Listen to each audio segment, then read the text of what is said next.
Hello, Narnach here. Welcome back to Path of Exile. We're gonna enter Kaom's dream and see if we can turn it into a nightmare without perishing ourselves. This is still the Flashback League and we still have the same modifier set as last time. So we have an extra rogue exile, we have an extra shrine, we have what else do we have again? We have a spirit, we have monsters with onslaught, and there are warbands in quite a bunch of locations, but apparently not here. I think they don't sleep. They just hunt, they just prowl, they just look.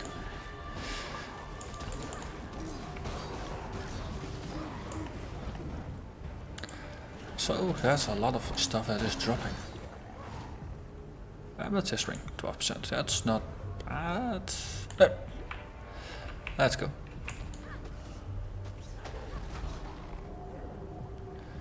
I think we need to head that way. Upon closer consideration.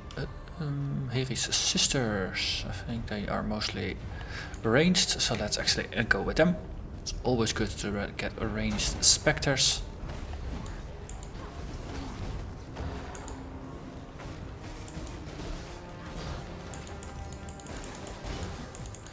I hope to gain a full level after the level that is about to hit before we do Kaom. Well, at least before we do a Zaro. Kaom I could actually get away with not doing it, because that level is gonna get us a Zealot off. And that is gonna be good. Ah, we jumped these little guys, that's why they're still there. It's already one leg. Why don't I attack them when I click on them? That's because those little guys have been turned into pets. Very cute little lovely pets. Once more. Just port everything in.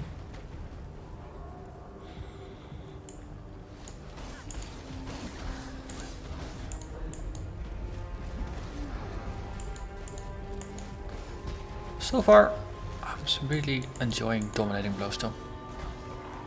It really works.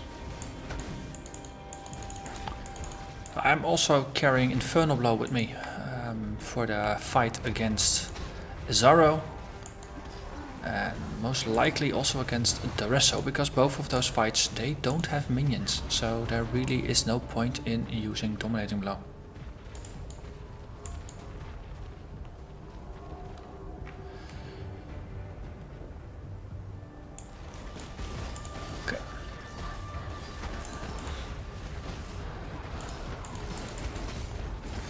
That's still the one annoyance about those two particular fights, Daresso and Zaro, that there are no add-ons that can be dominated, and as a result, Dominating Blow is basically just useless.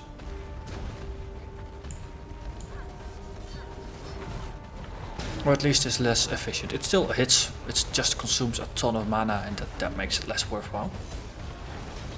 It still functions as a skill, of course.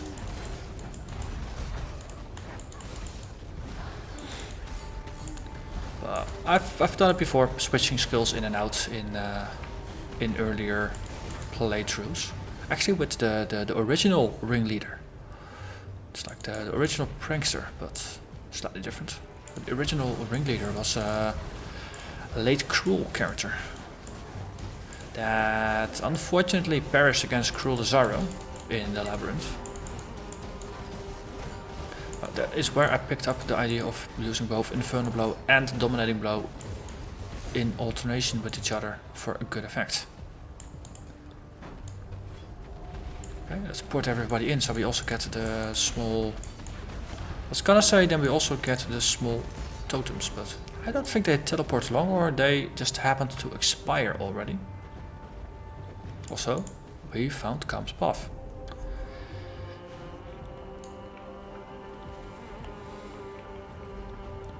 Hello there, Rakango. Rakango. Ah, and we charmed that one. Excellent. Charm all the little ones. So, more. Okay, we do a teleport. Do we get the little ones? No, they just refuse to teleport. They're teleport immune. Even though Convocation should teleport them. They just don't. They are pretty strong-willed or strong-minded if they can resist it. Or do they just have a like a teleportation immunity? They're teleportation deficient. Or is it spatial translocation deficiency? That sounds like something that you could confuse a doctor with for a while. So, what are you suffering from? I'm suffering from a translocation deficiency. Wait, what? Yes, exactly. If they're smart, they'll play along and prescribe pills that fix it. Well, smart / less ethically responsible.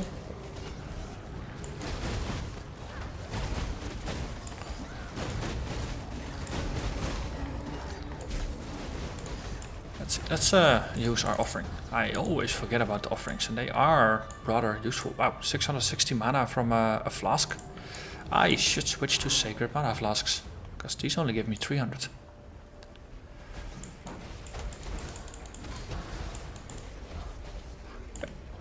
And we teleport everybody over here. And we lose the little ones. So Triskiraki is gonna be fun.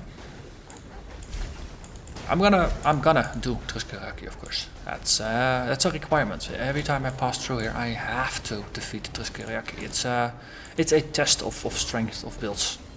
It's like a benchmark. Can you defeat Triskiraki? If not, please start again. It's as the Dark Souls players say, get good.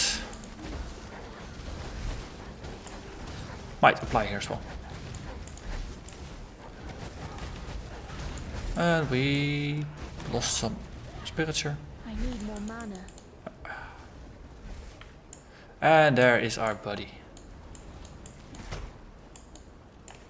Ooh, you.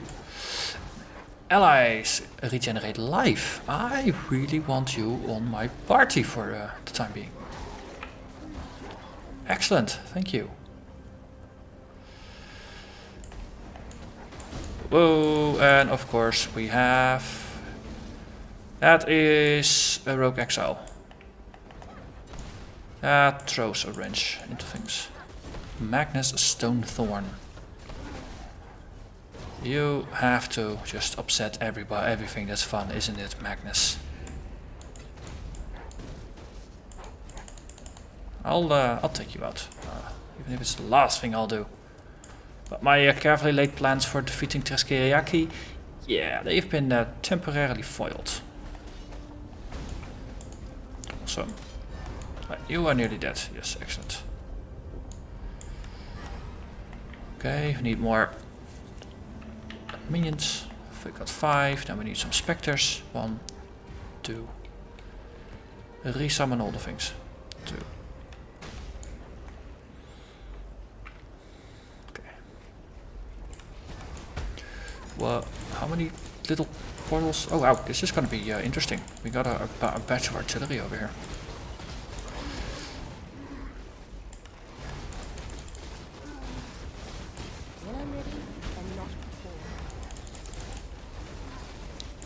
Okay, let's focus on the main guy rather than the little ones. This many minions, it actually works out pretty well. They are very good at being bodyguards. We defeated Triskiraki without... I don't think he managed to get a single hit in. I didn't really see my my health move in a noticeable fashion. So it turns out Magnus Stonethorn is actually more dangerous than Triskiraki. Also, this is too low level. It's only 9 points. And speaking of annoying,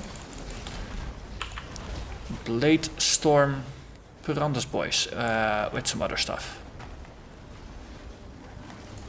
Okay, also, I don't think something there was agreeing with the frame rate.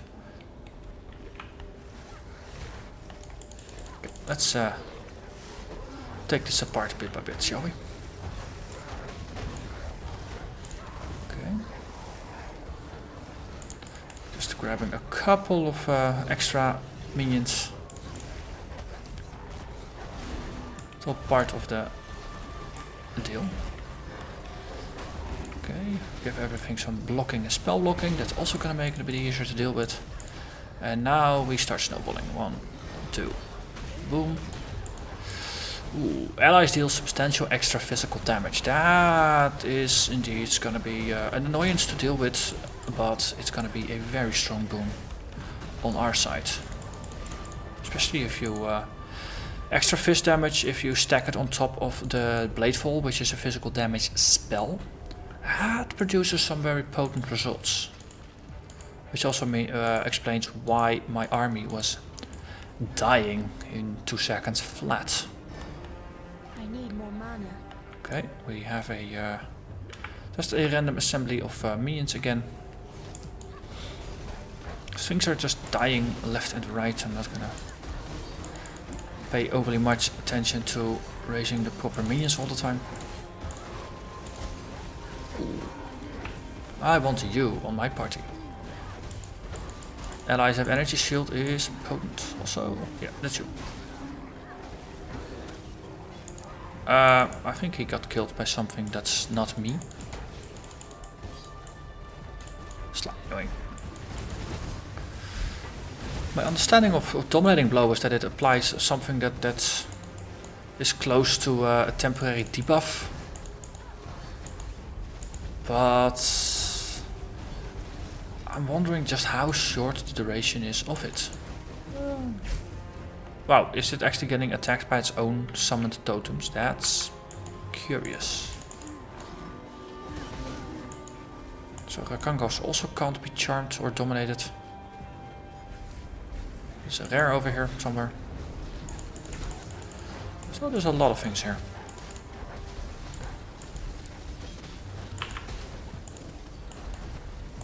Okay, everybody, teleport out, please.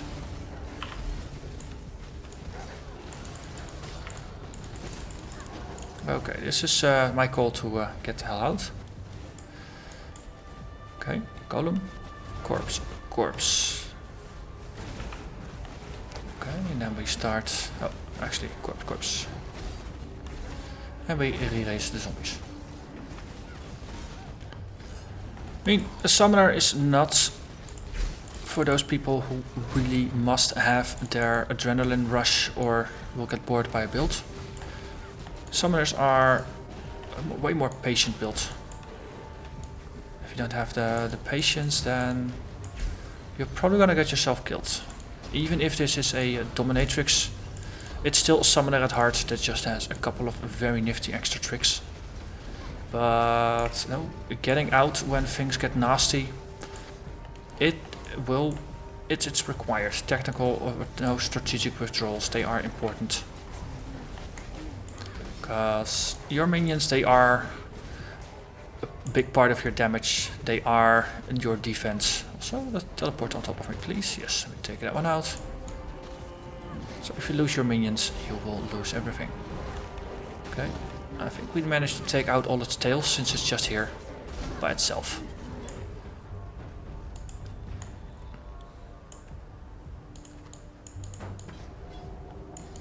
Hello there, regular Rakango. Forgot to loot some stuff down there, but there's always more loot. So I'm not gonna get overly bothered by that. Okay, there's a ghost nearby.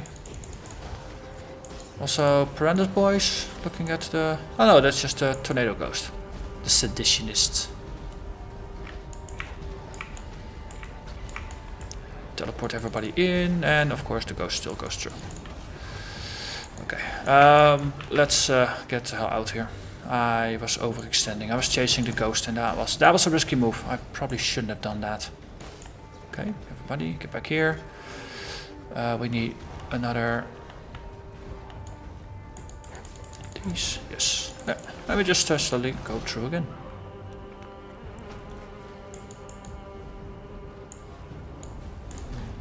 Okay, hey, Rakango that pretty didn't want to. The cute little Inuit totems. I still think that grinding gear should make Inuit totem like bed lights. Just put on your nightstand as a light. I think it would be awesome. So cute looking. Or just on your desk, or no, you can put them anywhere. And I can just sell them in like a big box with like half a dozen of them. I will get a box. Oh yeah, definitely.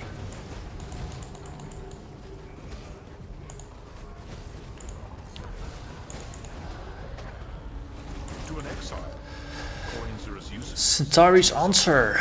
A brass spirit shield. 25% chance of block. 25% of your block chances applied to spells. That is very, very interesting. Extra intelligence, item quantity, 5% extra chance to block, says 30% chance to block. Applies level 15 punishment on blocking a melee attack. Level 15 temp change on blocking a projectile, and a level 15 elemental weakness on blocking a spell. This is interesting. It's less energy shield than what I currently have. There's a lot less elemental resistances as well. But this is a very interesting item. I'm gonna get it. Even if it's just for the novelty factor, just having it. Might as well just quickly sell the couple of items I did pick up.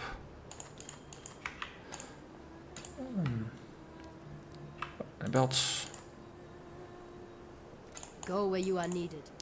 So currency all goes into the box. I needed about 300 coins, didn't I? I have 300 coins. I think it's gonna spend everything.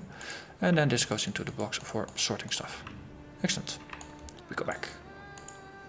It was 292. I'll have a couple of spare coins. To an exile. Coins are Oh, as it's only useful 194. as teats on a bull. It's good being off by quite a bit, but that's also one step closer to getting the achievements.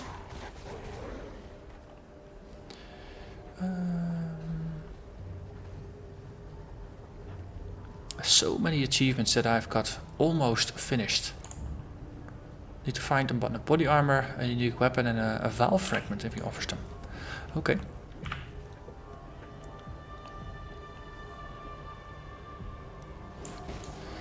So please start offering me crappy versions of those items so I can just spend a little coins to get the achievements. Yes.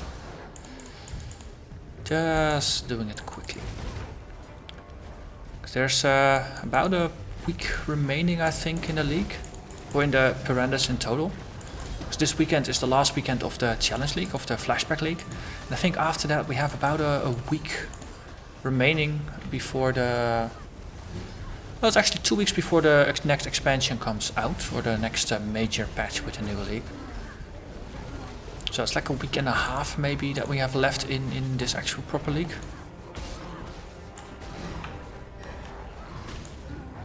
Let's get one offering up. I really should remember to do that more often. Okay, excellent. In terms of gaining experience, almost a level ago already.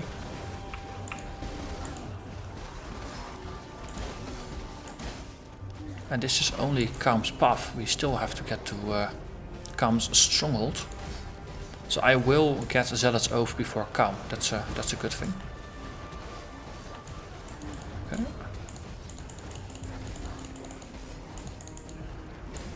Hello there, Rakango. Please die. Excellent. And there is the exit to Kaom's stronghold.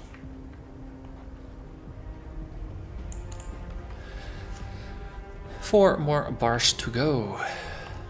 I'm really curious to see how Zealot's Oath is gonna pan out for this build.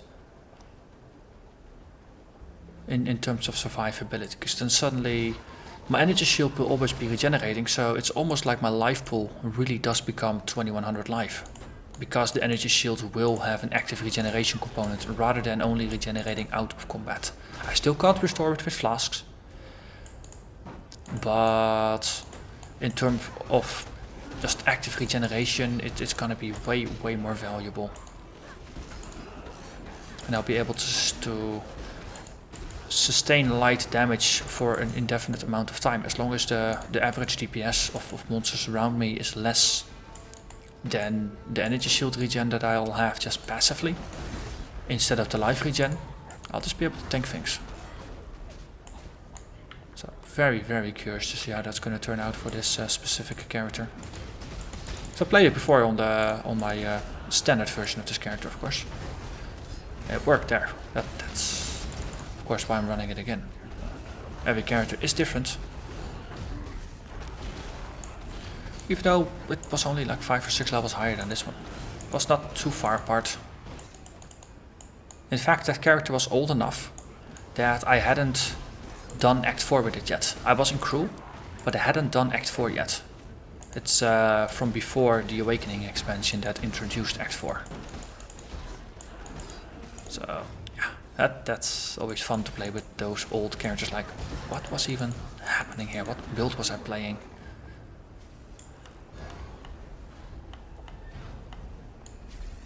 Okay, and let's do some teleportation. And then do some persuasion. Allies move and attack faster. I approve. Just be charmed by me then. Yes, that worked. Aha! Ooh, we're fast. Whee. Interesting thing is that the aura that those monsters project is not overly large. So if they roam to the other side of the fight, you're gonna move in just fits, in spurts, rather than continuously. But that's how my minions also act under my own auras, so I suppose that's fair. It's actually interesting that from a design point of view, that Grinding Gear chose to have aura radiuses be on the smaller side, so that you only benefit from things if you're really close. Because, for example, the Discipline aura that I'm running that gives me and the minions extra energy shield. A lot of times minions just naturally wander outside of the area and just lose the effect. Because the battlefield surface is large enough. Also, we need more zombies. And mana, apparently. But we did make it. Another totem. Cool. Time for Zealot's Oath. So, currently we regenerate 48 life per second. And of course no energy shield, and that becomes 50 energy shield per second. Slightly more, because our energy shield pool is slightly larger. But most of it still comes from our golem.